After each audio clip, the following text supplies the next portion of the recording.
Hi everyone, this is Aparajita from evidyarthi.in। उम्मीद है आप सब अच्छे हो and you all are doing great. So guys, हम लोग कर रहे थे आपका chapter number 5 minerals and resources आपकी जियोग्राफी की बुक से। एंड आज का जो टॉपिक होने वाला है वो है non ferrous minerals.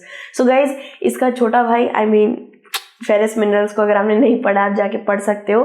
Ferrous minerals में हमने पढ़ा था कि किस तरीके से यार वो एक मेटालिक मिनरल में काउंट करा जाता है। हीट और इलेक्ट्रिसिटी को पकड़ के, मतलब कंडक्टर एक अच्छा है, साथ ही साथ आयरन उसमें प्रेजेंट है।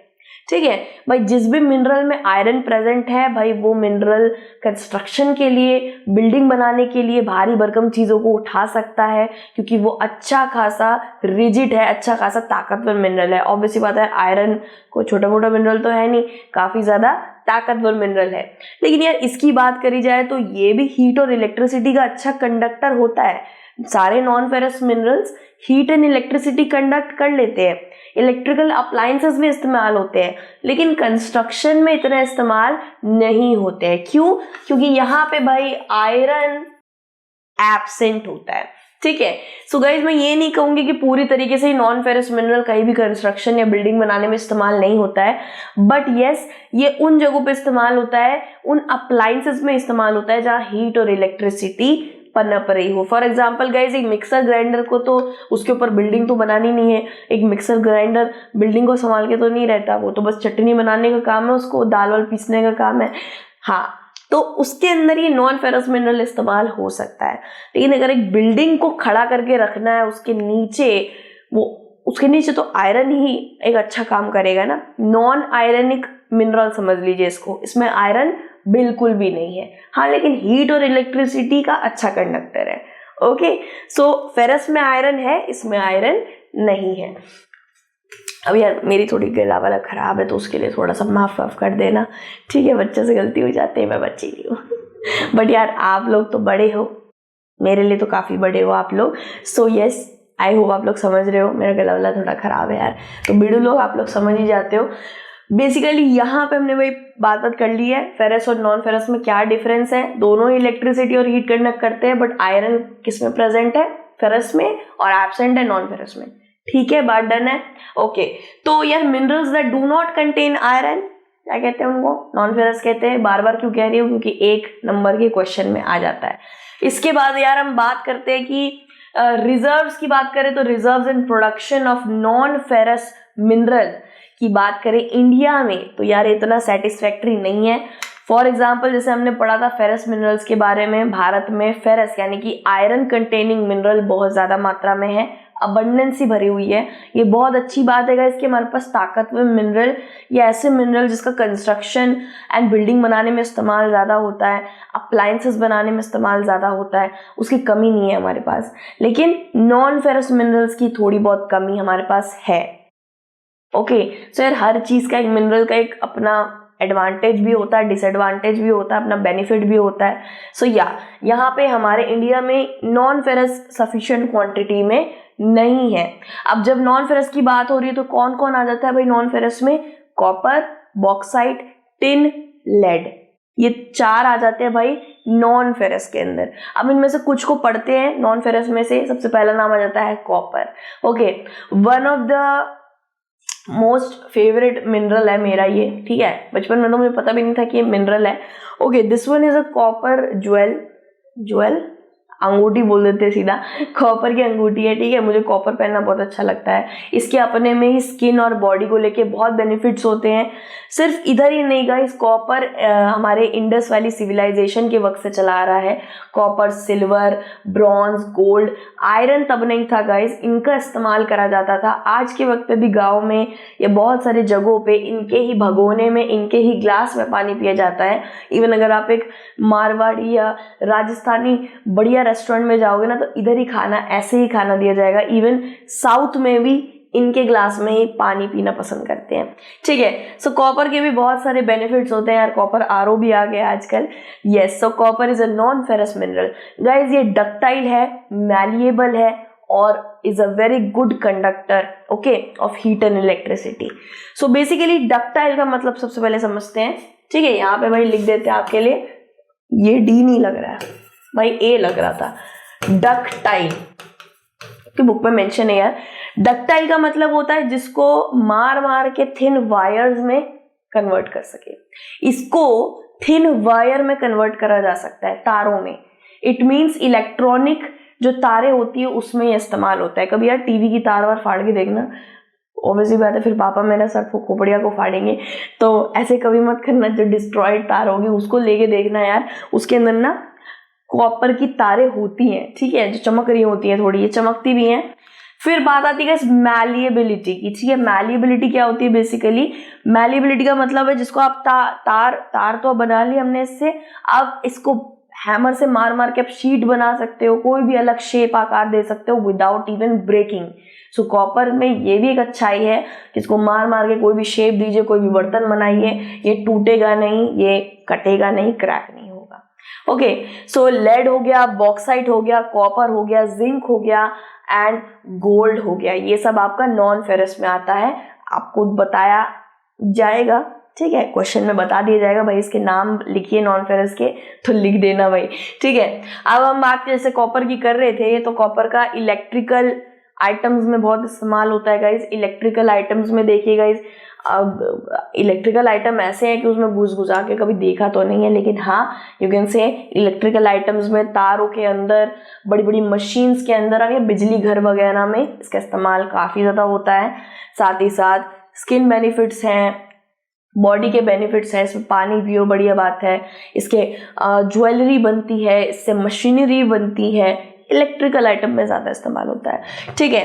फिर यार बात करें तो जैसे मैंने आपको बताया इसकी इलेक्ट्रिकल कंडक्टिविटी एक्सीलेंट है, बहुत अच्छा मिनरल है, कोई दिक्कत नहीं करता है। इलेक्ट्रिक और हीट और इलेक्ट्रिसिटी दोनों को कंडक्ट करने की इसमें क्षमता है। मैंने आपको पहले ही बता दिया था गाइस कि नॉन फेरस मिनरल्स हीट और इलेक्ट्रिसिटी कंडक्ट करते हैं, लेकिन वो आयरन जैसे रिजिड नहीं होते क्योंकि उसमें आयरन होता ही नहीं है। ओके, फिर it is used in manufacturing of electrical cables, that's why I told you guys, cable को फाड़ो नहीं मत करना यार। हाँ, आई डोंट नो आपने देखा है नहीं देखा है, बट यार मैंने ऐसे करा था एक बार, कोई तार वार कटी हुई थी तो उसमें देखा था कॉपर की तार भी थी। सो कभी हो सके तो यार खुद से एक बार इंजीनियर, जट्टू इंजीनियर बन जाना और ट्राई करना, ठीक है। और केमिकल इंडस्ट्रीज में भी इस्तेमाल होता है, केमिकल कंपोनेंट, दवाइयाँ बनाने में बहुत सारे इस्तेमाल है इसके यार, गूगल करते जाओगे मिलता जाएगा। सो लीडिंग प्रोड्यूसर्स ऑफ कॉपर कौन है भाई इंडिया में? लीडिंग प्रोड्यूसर बेसिकली कौन कौन सी माइनिंग एरिया की बात हो रही है यहाँ पे? खेतरी माइंस की बात हो रही है गाइस, खेतरी माइंस राजस्थान में पड़ता है, ठीक है। फिर बालाघाट माइंस की बात हो रही है, बालाघाट माइन मध्य प्रदेश में पड़ता है। एक चीज बताना चाहूंगी गाइस, जो भी मध्य प्रदेश से मुझे देख रहे हैं, Madhya Pradesh is very very unique, बहुत ही ज्यादा मिनरल्स से भरा हुआ है, वास्ट रिसोर्स से भरा हुआ है, ठीक है। सो देखोगे ना माइंस मध्य प्रदेश में सबसे ज्यादा पाई जाती है, उड़ीसा में, ऐसे झारखंड, उड़ीसा, मध्य प्रदेश जो कभी कभार काउंट भी नहीं किए जाते हैं कल्चर में। एंड सीरियसली बहुत ज़्यादा ब्यूटीफुल प्लेसेस हैं, इधर जाना बनता है बॉस। फिर बात आती है सिंगभूम डिस्ट्रिक्ट ऑफ झारखंड की। अब सिंगभूम डिस्ट्रिक्ट से मेरे दिमाग में एक चीज़ आई, सिंगभूम डिस्ट्रिक्ट ना हेमाटाइट से भी भरा हुआ है, मतलब आयरन जिससे मिलता है 60 to 50% आयरन हमें हेमाटाइट से मिलता है, पढ़ा रहा ना फेरस मिनरल में। सो सिंगभूम डिस्ट्रिक्ट में आपको हेमाटाइट भी मिलेगा और क्या मिलेगा? कॉपर भी मिलेगा, ठीक है। सो कौन कौन से बोले? Khetri mines, Balaghat mines and Singhbhum district की झारखंड की माइंस। ओके, 3 माइन के नाम बता दिए। फिर बात आती है गाइस एक और नॉन फेरस मिनरल की जिसको बोला जाता है बॉक्साइट। वन ऑफ द, कैसे बताऊं, मेरे को सबसे ज्यादा नापसंद मिनरल है। अब आप सोचोगे क्यों? क्योंकि यार मुझे ट्राइपोफोबिया है, इसके अंदर ना ऐसे छोटे छोटे छिद्र बने रहते हैं जो मुझे देख के थोड़ी घिन सी चढ़ती है। जब भी शायद एक पिक्चर आई भी थी तो छिद्र बने हुए थे, पीछे जाके देखना, मुझे थोड़ा घिन आता है, कि बहुत लोगों को घिन आती है हनीकोम छत्ता वगैरह देख के, तो इट्स कॉल्ड ट्राइपोफोबिया, दैट्स व्हाई ये मुझे पसंद नहीं है। बट यार इसके बेनिफिट बहुत है, इसने क्या गुनाह किया इसके बारे में भी पढ़ते हैं। बॉक्साइट बेसिकली ये एक इकलौता ओर होगा, एक इकलौता मिनरल होगा जो धरती के नीचे खोद खोद के खदान बना के माइनिंग कर करके नहीं निकाला जाता।